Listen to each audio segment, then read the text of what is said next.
नमस्कार प्यारे बच्चों, बहुत बहुत स्वागत है आप लोगों का सिंपल एजुकेशन में। दोस्तों, आज की इस वीडियो में हम लोग बात करेंगे कक्षा 7 की 30 नवंबर की हिंदी और विज्ञान की वर्कशीट नंबर के बारे में। सबसे पहले हम देखेंगे कि इन वर्कशीट्स में हमें क्या जानकारी दी गई है और उसके बाद जो सवाल इन वर्कशीट्स में दिए गए हैं, एक एक करके हम उन सवालों के जवाबों को जानेंगे। तो चलिए बिना वक्त जाए के हुए हम लोग आरंभ करते हैं आज की इस वीडियो में कक्षा 7 की 30 नवंबर की हिंदी और विज्ञान की वर्कशीट का अध्ययन। दोस्तों, शुरुआत हम करेंगे हिंदी की वर्कशीट से।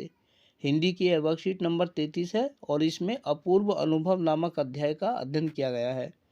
तो चलिए देखते हैं क्या बताया गया है अपूर्व अनुभव के बारे में आज की इस वर्कशीट नंबर 33 में। प्यारे बच्चों, इस कार्यपत्रक के द्वारा हम अपनी पाठ्य पुस्तक वसंत का पाठ अपूर्व अनुभव के अंश को पढ़ने जा रहे हैं। इस अंश में हम जिनकी बात करने जा रहे हैं वह है तोतो चान। तोतो चान एक दिव्यांग बच्ची है, किंतु उसके भी कुछ सपने हैं जिन्हें वह पूरा करना चाहती है। आइए देखें कि तोतो चान पाठ के इस अंश में क्या करती है। बच्चों, आप एक छोटी सी बच्ची को देख सकते हैं जिसके हाथ में गुलदस्ता है। चित्र में ये तोतो चान की छवि है जैसी हमारे मन में उभर कर आती है इसको पढ़ने के बाद। बच्चे अपने अपने पेड़ को निजी संपत्ति मानते थे। किसी दूसरे के पेड़ पर चढ़ना हो तो उससे पहले पूरी शिष्टता से माफ़ कीजिए, क्या मैं अंदर आ जाऊं, पूछना पड़ता था।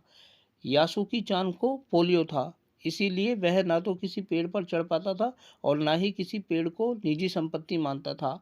अतः तोतो चान ने उसे अपने पेड़ पर आमंत्रित किया, पर वह बात उन्होंने किसी से नहीं कही, क्योंकि अगर बड़े सुनते तो जरूर डांटते। अब दोस्तों, कुछ सवाल इस वर्कशीट के आधार पर दिए गए हैं जिनका जवाब हमें देना है। पहला सवाल है, आप किन किन चीज़ों को अपनी निजी संपत्ति मानते हैं। तो इस सवाल का जवाब अलग अलग हो सकता है कि आपके पास कौन कौन सी वस्तुएं उपलब्ध हैं जिन पर आपका हक है। जिन पर आपका हक है आप उनको अपनी निजी वस्तु मान सकते हैं। तो हम कपड़े, घर, साइकिल, कुर्सी, टेबल आदि को अपना मानते हैं, अपनी निजी संपत्ति मानते हैं। अगला सवाल है कि आपको यदि पेड़ से कुछ सवाल पूछने हो तो आप क्या पूछना चाहेंगे, जैसे कि आपकी लंबाई कितनी है। अगर हमें कुछ और सवाल पूछने हो तो हम इस सवाल का जवाब इस प्रकार दे सकते हैं, आप कौन सा फल प्रदान करते हैं, ये किस मौसम में उगता है। अगला सवाल जो है वो है, आमंत्रण और निमंत्रण में क्या अंतर है, अपने घर के सदस्यों से पूछ के लिखिए। तो दोस्तों, आमंत्रण का अर्थ होता है किसी को अपने यहाँ आने का न्योता देना, इनवाइट करना। जबकि दूसरी तरफ अगर निमंत्रण का की बात करें तो निमंत्रण का मतलब होता है सामान्य सा न्योता। तो आमंत्रण का मतलब आने का न्योता देना और निमंत्रण सामान्य नियंत्रण, कहीं भी आने जाने का। अगला सवाल है, पोलियो रोग से शरीर के कौन कौन से अंग प्रभावित होते हैं। तो पोलियो से सामान्यतः हाथ पैर विसंगत हो जाते हैं, व्यक्ति अपंग हो जाता है और ये बचपन में ही हो जाता है। अगला सवाल जो कि हमारी इस वर्कशीट का अंतिम सवाल है वो इस प्रकार है, आपके बड़े आपको किन किन बातों के लिए डांटते हैं, कोई दो बातें लिखें। इसका जवाब अलग अलग हो सकता है क्योंकि हर माँ बाप की अपने बच्चे से अलग अलग उम्मीद होती है और उसी उम्मीद को जब हम पूरा करने में चूकते हैं या बात नहीं मानते हैं तब हमें डांट पड़ती है। तो दो कारण जो मैंने लिखे हैं वो इस प्रकार हैं। पहला में हमारे घर वाले हमें ज़्यादा देर मोबाइल देखने पर डांटते हैं, क्योंकि आजकल सारे बच्चे मोबाइल देखते रहते हैं, खाना पीना तक नहीं खाते, दूसरे काम भी करने भूल जाते हैं। इसीलिए जब लगातार लंबे समय तक बच्चे मोबाइल देखते हैं तब अक्सर माँ बाप उनको डांटते हैं। दूसरा है, बिना बताए देर तक घर से बाहर रहने पर डांटते हैं। अक्सर ये होता है कि मतलब हम थोड़ी देर के लिए घर से बाहर निकलते हैं लेकिन बहुत देर तक घर पहुंचते नहीं हैं। इसीलिए जब भी हम अपने घर लौट कर आते हैं तो घर वाले डांटते हैं कि कहाँ रह गए थे, इतनी देर कैसे लगा दी। और भी बहुत सारी वजहें हो सकती हैं जिसकी वजह से घर वाले डांटते हैं, लेकिन इस डांटने का मतलब ये नहीं है कि वो हमसे नाराज़ हैं, बल्कि इसलिए डांटते हैं कि उन्हें हमारी फिक्र है, वो हमारी खुशी चाहते हैं। तो प्यारे बच्चों, ये हिंदी की वर्कशीट थी। अब हम आगे बढ़ते हैं और देखते हैं विज्ञान की वर्कशीट। जैसा कि आप जानते हैं कि विज्ञान की वर्कशीट के अंतर्गत हम प्रकाश नामक अध्याय का अध्ययन कर रहे हैं और आज की इस वर्कशीट में भी प्रकाश का के अध्याय को ही आगे बढ़ाया गया है। तो चलिए देखते हैं क्या बताया गया है प्रकाश के बारे में आज की इस वर्कशीट में।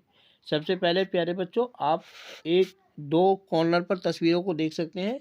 एक में सूरज की रोशनी को शीशे से टकराकर परावर्तित होते हुए दिखाया गया है और दूसरे में एक लड़की है जो कि अपने आप को, बच्चा है जो अपने आप को आईने में देख रहा है।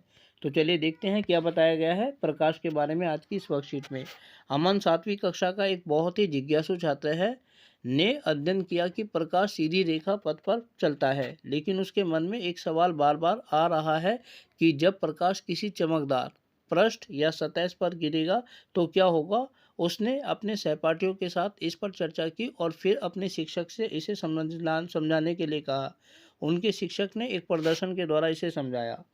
जानने योग्य, एक चमकदार सतह या तो अत्यधिक पॉलिश की गई सतह या दर्पण होती है, और इसके जो निष्कर्ष निकल कर आते हैं वो इस प्रकार होते हैं, जो एक गतिविधि के द्वारा हम कर सकते हैं। आइए निम्नलिखित गतिविधि करें। एक टॉर्च लीजिए, इसके कांच को चित्र 3 में दिए गए अनुसार काले रंग के चार्ट पेपर के टुकड़े से ढक दीजिए, जिसमें 3 संकीर्ण स्लिट बनी हों। देख सकते हैं आप चित्र में किस तरीके से चित्र को टॉर्च को ढका गया है और छोटी सी एक लाइन उसमें छोड़ दी गई है। लकड़ी के किसी चिकने बोर्ड पर एक अन्य टॉर्च पेपर की तरह शीट फैलाइए। चार्ट पेपर पर समतल दर्पण की एक पट्टी को लंबवत यानी ऊर्ध्वाधर स्थिति में रखिए। अब टॉर्च से प्रकाश की किरणें पुंज की स्टिल्स के साथ दर्पण पर निर्देशित करें। टॉर्च को इस प्रकार रखें कि उसका प्रकाश बोर्ड पर टॉर्च चार्ट पेपर के साथ दिखाई दे। अब उसकी स्थिति को इस प्रकार समायोजित करें कि टॉर्च का प्रकाश समतल दर्पण पर एक कोण बनाते हुए टकराए। निष्कर्ष यानी कि हमें क्या पता चलता है इससे, दर्पण अपने ऊपर पड़ने वाले प्रभाव की दिशा को बदल देता है। दर्पण द्वारा प्रकाश की दिशा का यह परिवर्तन प्रकाश का परावर्तन कहलाता है। उपरोक्त क्रियाकलाप में हम दर्पण से प्रकाश का परावर्तन एवं परावर्तित प्रकाश को देख सकते हैं, जैसा कि इस चित्र में दिखाया गया है, चित्र नंबर 3 में, कि प्रकाश कहाँ पड़ रहा है और परावर्तित होकर वो कहाँ जा रहा है। इस चित्र में हम सामान्य रूप से इसको देख सकते हैं। तो दोस्तों ये वर्कशीट थी। अब इस वर्कशीट के आधार पर कुछ सवाल दिए गए हैं जिनका जवाब हमें देना है। पहला सवाल है कि प्रकाश के परावर्तन से आप क्या समझते हैं। तो इसके जवाब को हम इस तरीके से लिख सकते हैं, जब प्रकाश किसी चमकदार परत से टकराता है तब वह लौट जाता है, इसे प्रकाश परावर्तन कहते हैं। सवाल नंबर 2, चमकदार पृष्ठ के कुछ अन्य 2 उदाहरण देखिए। तो जल और स्टील की प्लेट है, जिससे टकराकर जल जो प्रकाश होता है वो परावर्तित हो जाता है।